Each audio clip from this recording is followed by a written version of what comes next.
국민연금 개혁, 눈앞에 정답을 두고 왜 돌아가려 하나. 정부가 국민연금 보험료율을 현재 9%에서 13%로 인상하는 방안을 담은 국민연금 개혁안을 발표했습니다. 국민연금을 120개월 이상 납부한 사람이 올해 기준 만 63세부터 받는 돈의 명목소득 대체율은 2028년까지 40%로 하향하기로 한 것을 멈추고 올해와 같은 42% 수준을 유지한다는 방침입니다. 한마디로 앞으로 4% 더 내고 지금과 같은 수준의 연금을 받으라는 이야기입니다. 세부적으로 들어가면 세대별 보험료율 차등 인상, 자동 조정장치 도입 등 논란의 여지는 더 많습니다.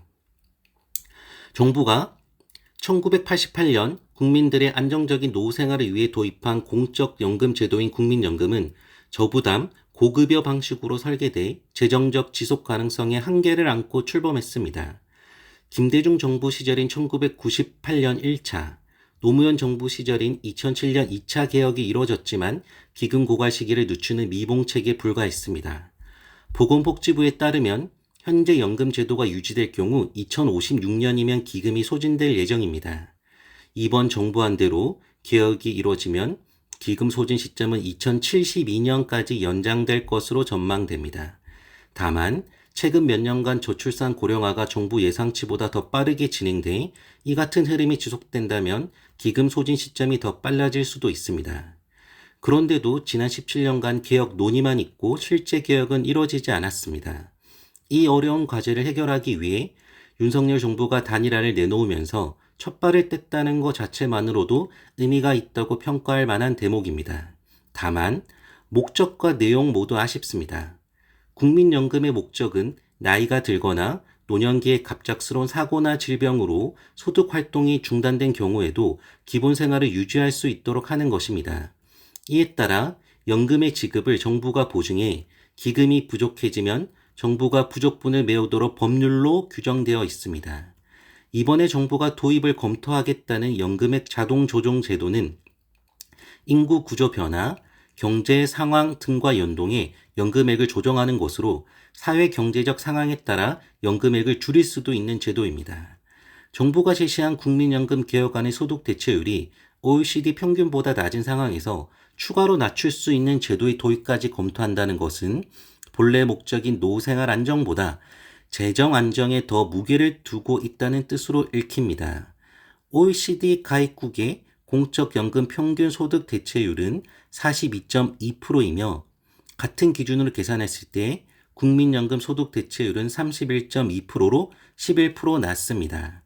한국의 노인 빈곤율이 OECD가 국가별 노인 빈곤율을 공개한 2009년 이후 쭉 1위를 이어가고 있다는 것은 이와 같은 낮은 공적연금의 영향도 있다고 보는 게 타당할 것입니다.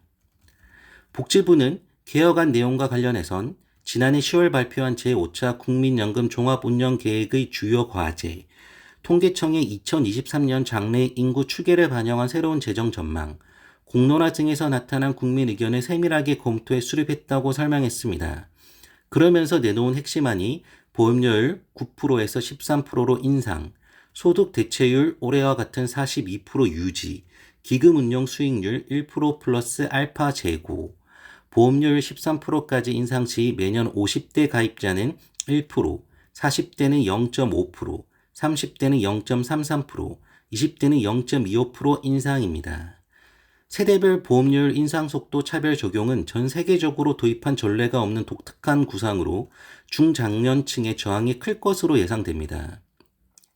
실제로 스트레이트 뉴스가 여론조사 기관 조원 CNI에 의뢰해 지난 8월 31일부터 9월 2일까지 전국 만 18세 이상 남녀 2,003명을 대상으로 국민연금 보험료 인상률 세대별 차등화 방안에 대한 공감도를 조사한 결과 공감한다는 의견은 35.1%, 공감하지 않는다는 응답은 57.4%로 집계됐습니다. 특히 중장년에 해당하는 4050 세대에선 공감하지 않는다는 응답이 75.1%로 더 높게 나왔습니다. 기금 운용 수익률 제고는 누구도 알 수 없는 미래가 우리 국민연금이 돈을 굴리는 데는 긍정적일 것이라는 장밋빛 전망이 기댄 방안입니다. 제도 도입 이후 지난해 말까지 국민연금 누적 수익률은 5.92%로 지난해 5차 재정 추계 당시 도출된 장기 수익률인 4.5%를 1.42% 상회합니다. 그렇다고 지금까지 예상한 수익보다 수익률이 더 좋았으니 앞으로도 이런 수익률이 유지될 것이라고 장담할 수는 없습니다. 21대 국회 종료를 앞둔 지난 5월 국회 연금개혁특별위원회에서 국민의힘은 현재 9%인 보험료율을 13%로 올리고 40%인 소득대체율을 43%로 올리는 방안을, 더불어민주당은 보험료율을 13%로 올리고 소득대체율을 45%로 올리는 방안을 제시했지만 합의에 이르지 못했습니다. 더 내는 비율은 같고 더 받는 방안을 두고 2% 차이 이견을 좁히지 못한 것입니다. 정부안은 국회의석 과반을 점한 거대 야당 민주당안보다 소득 대체율이 3%나 낮은 안으로 4개월 전 거대 여야의 이견보다 간극이 더 큽니다. 당장 이날 조승래 민주당 수석 대변인은 윤석열 정부가 마지못해 내놓은 연금개혁안은 매우 실망스럽다며 국민연금 개혁의 목적은 연금의 안정성과 지속성에 대한 국민 불안을 해소하면서도 국민 부담을 줄이는 데 있는데, 오늘 발표한 정부 개혁안은 안정적 지급을 보장하기보다는 연금으로 인한 정부 재정 부담을 덜어내는 데만 몰두한 개혁으로 어느 국민이 납득할 수 있겠나라고 혹평했습니다.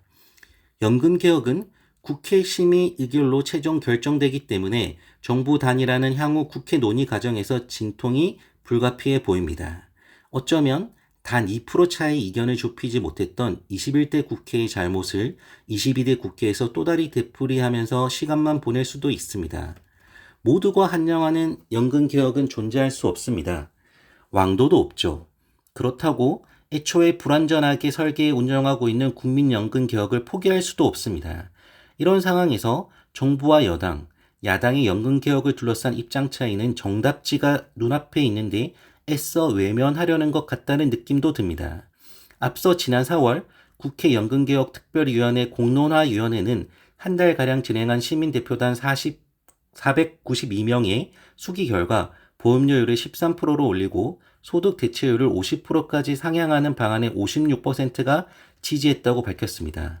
이 설문조사는 한 달의 기간을 두고 진행한 시민대표단 모집 직후 1차 조사, 시민대표단 수기 토론회 직전 2차 조사, 시민대표단 수기 토론회 종료 직후 3차 조사 중 마지막 조사 결과로 제도에 대한 이해도를 가진 국민들이 충분한 시간을 두고 고민한 끝에 내놓은 결과로 볼 수 있습니다. 국민은 어떤 연금 개혁안을 원하는지 답이 이미 나온 것입니다. 민주주의 국가에서 대화와 토론을 충분히 했지만 통일된 의견을 만들기 어려울 때는 투표로 결정하는 게 기본 원칙입니다. 다만 위 공론화의 시민대표단 설문조사의 애초 질문 자체가 보험료율 13%, 소득대체율 50%, 보험료율 12%, 소득대체율 40%로 선택지가 제한됐었다는 점은 추가로 고려할 필요가 있습니다. 더 내고 더 많이 받는 것을 국민 과반이 원한다는 것은 확인이 됐고, 얼마나 더 내고 얼마나 더 받을지에 대해선 추가로 자세한 정보와 전망치를 제공하고 국민의 뜻을 물어볼 필요가 있다는 이야기입니다. 이를테면 새로운 설문에는 OECD 평균 공적연금 보험료율 15.3% 안팎의 수치와 소득 대체율, 앞서 개혁을 진행한 유럽 선진국의 보험료율과 소득 대체율이 포함될 필요가 있어 보입니다. 국민이 원하는 정답이 나왔고 방향성도 정해졌는데 여야가 굳이 다른 답을 찾겠다면서 시간을 끌지 말고 부디 이번 국회에선 국민 과반의 뜻대로 개혁을 완수하기를 기대합니다.